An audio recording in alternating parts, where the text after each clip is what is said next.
Hey guys, how are you doing? It's 8-Bit Eric. Welcome back to the channel. So, I am finally going to sit here and talk about this game. Ghost of Tsushima. It took me a long time to finally get it.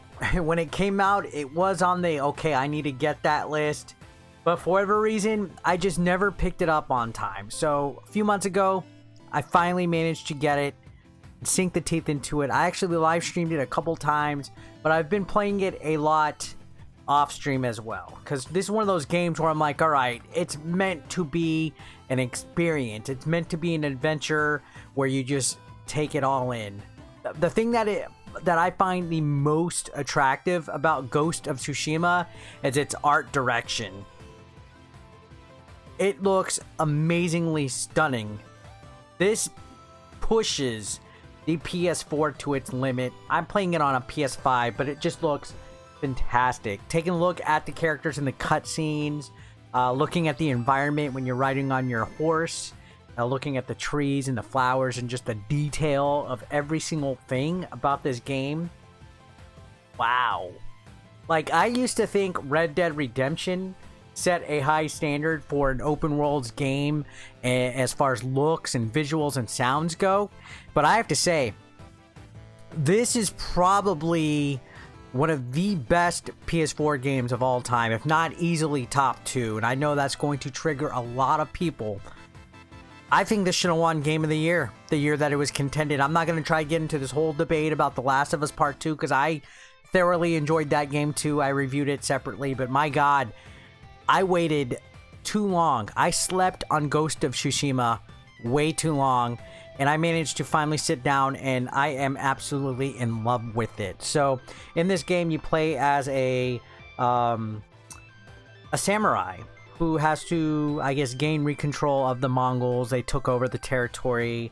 They invade the whole area, and you have to take back each piece at a time on your map. I don't want to get in the way of too many spoilers or anything like that, but it's really cool if you're into like ancient samurai architecture and art and, you know, just all around just like samurai movies and stuff. You'll dig it. Like, seriously, they could make a Ghost of Tsushima movie, which I heard is in pre-production right now, and it would be a great story, like, as is. The control in this game, it plays like any other like action-oriented RPG game.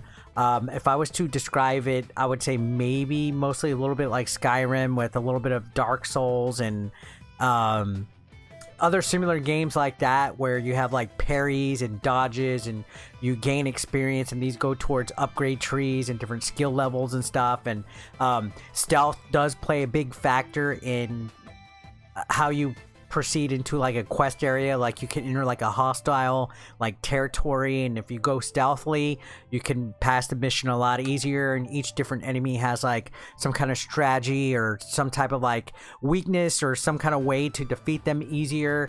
The game is hard. It definitely requires a bit of a grind for you to get through it. Leveling up your character is a must. Leveling up their armor and getting the armor. Actually, I think the armor is pretty cool. Like, some of these look like kind of like what the Ninja Turtles had, like in the third Turtles movie. Some of the armor is pretty badass.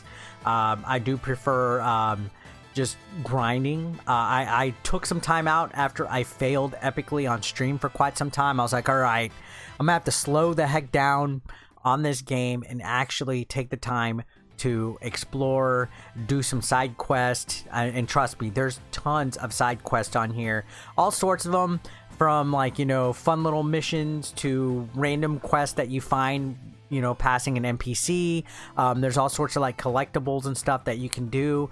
The sky's the limit. This is like the perfect trophy game, like all sorts of things to get if you're a completionist, lots of replay time and stuff. But the idea is to power up your character just enough to be able to get Jin, who's the main character's name, by the way, powered up to where he's not going to get killed and impaled in 2 seconds every single fight that he makes. So definitely well worth it. If you have not played it, do yourself a stinking favor.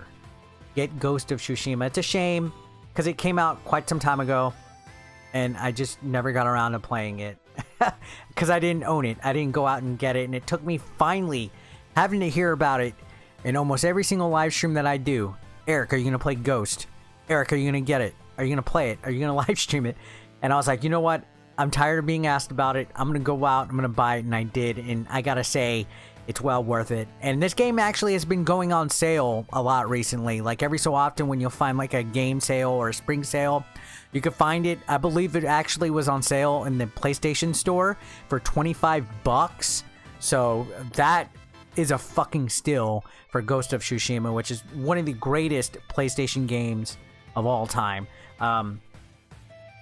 Very good. Sucker Punch did a fantastic job with it, and I gotta recommend it. I just wish I didn't sleep on it, but I absolutely loved it. So I just wanted to share my thoughts on the game. I know it's a little bit older. I know some of you guys are gonna be like, oh, you're late to the party, but better late than never, right? Anyways, thank you so much for watching. Don't forget to hit that subscription button. Let me know your thoughts about Ghost of Tsushima down below as well. Thanks for watching.